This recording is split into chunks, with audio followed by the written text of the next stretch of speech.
In this demo, I want you to use a reference from one of the shared still lifes in the discussion.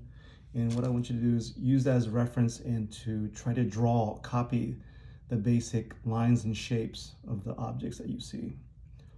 So this one is of loaf of bread, I think it's toilet paper, and it's a gallon jug of milk.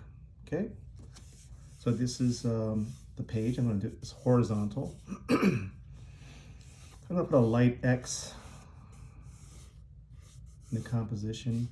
This gives me my center. This gives me the middle, the center point of the composition. And then I can use the image, the original image, to figure out, okay, where's the center? And right below it, this is the toilet paper. And I'm going to start off with an ellipse. This is the proportion of the ellipse that I see. I'm going to draw a line going down. And then I have to measure how high is this ellipse. It's about squarish. It's like the height is kind of like the same as the width. So there's the roll of toilet paper. And you see this curve right here? I mimic the same curve right here.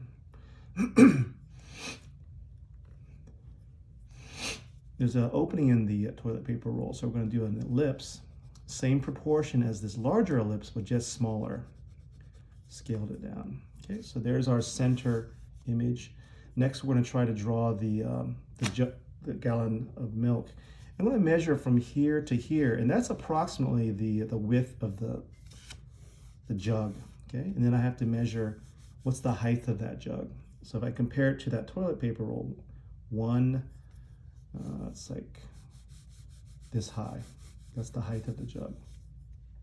And let's start off with, let's see, the basic rectangle of this jug of milk.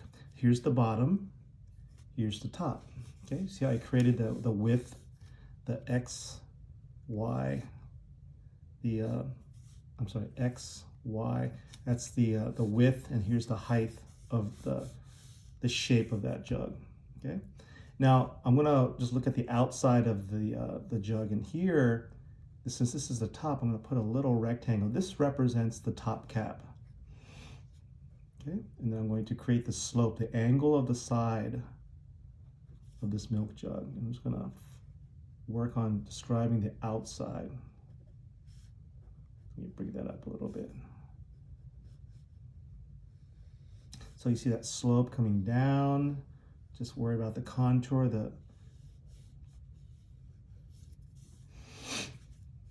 so I got the outside shape of the jug, the gallon of milk.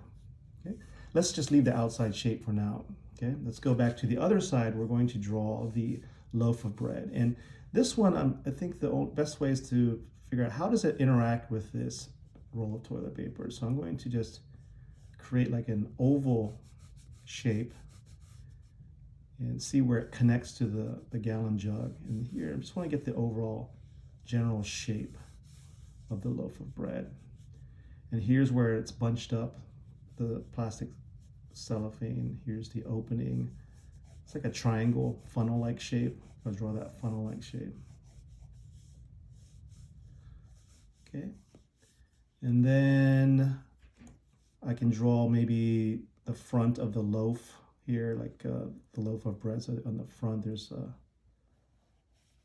there you go. There's one. It's almost like a shape. Look for shapes right there. Okay, let's leave that alone. Behind this bread here, there's this kind of very blurry, rounded, ovalish shape here. So I'm going to draw that in there. And what I'm really concerned about is just overall composition. Where to place these objects next to each other. Okay, I can look at the negative space, the space between objects. See that? The height and width. So I got the basic shapes there. I got 1, 2, 3, 4 basic shapes within the picture plane.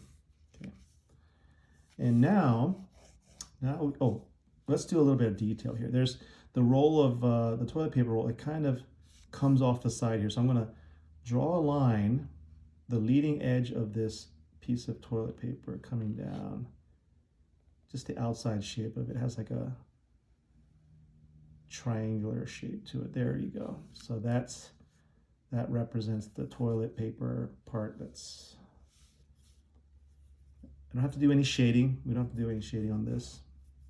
I'm going to go in and do some detail of the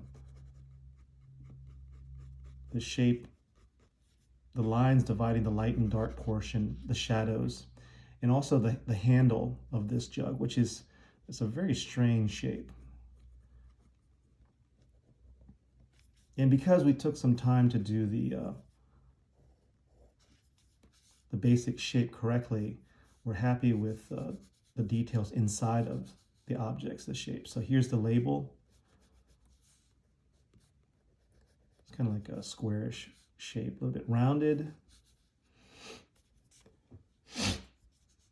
Okay, so where do we go from here? We got the basic elements. We've exercised our understanding of proportion with each object, the height and the width. And notice the elevation of the objects. Where do they fall on elevation? So this jug is farther back, so it's higher than this. What's the closest object? It's this part of the toilet roll paper and the part of the cellophane of the plastic on the bread. So if I want to go further and put a little more detail, what I can do is try to draw lines, darkening lines on the outside of this, the shapes, the main shapes. And what's nice about this is it's easier for us, the viewer, to see. It really stands out a little bit more, doesn't it? We're not doing shading, but just by darkening in the lines, it gives it a little bit more conviction, a little bit more strength to the shapes and forms. So press a little bit harder, use your 2B pencil, 4B pencil. Your H pencils will be a little bit harder to get that strong line. And slow down and take your time and analyze the shapes and the forms. And the more you do this, to practice the shapes, you start getting better at composition. And later on when we do shading, it'll be easier for you to do the shading. Now the reflections on the cellophane, I'm just going to go ahead and try to draw the shapes of the reflections and the shadows. It's kind of abstract shapes and forms with lines. And then the loaf of bread, it kind of like, it's sliced, so all the way back it's kind of repeated. And then here, I want to draw the shadow of the right side of the toilet paper because it's a little bit darker. So I'm going to just go ahead and outline the shadow area. This is the darker portion. We can shade in later. And here there's a darker shadow part of the jug right here. And this is already in shadow. This is dark already. And we'll leave this kind of vague in the background. So look at that. Did you like that demonstration? Was it clear for you how to measure and compose? This is an asymmetrical composition. This side is different than what's on the left side. Though it does have a sense of balance because this shape kind of holds its own versus this side over here. Later on, when we start to shade in things, we can use this kind of sweeping motion with your pencil to create the idea of light and dark areas. So once I put this into the composition, the right side is in shadow and the left side is where the light is coming from. So the light is shining from the left and the shadows on the right side. Let's see, let's put that. You don't have to do the shadow on this one. I just want to demonstrate for you just quickly here, but okay. So that's one demonstration of one of the still lifes that you found on the internet and shared. And let's see, this one, not sure who the artist is. Okay. So use this as a reference when you choose the still life that you want to do, and then that is what you're going to upload.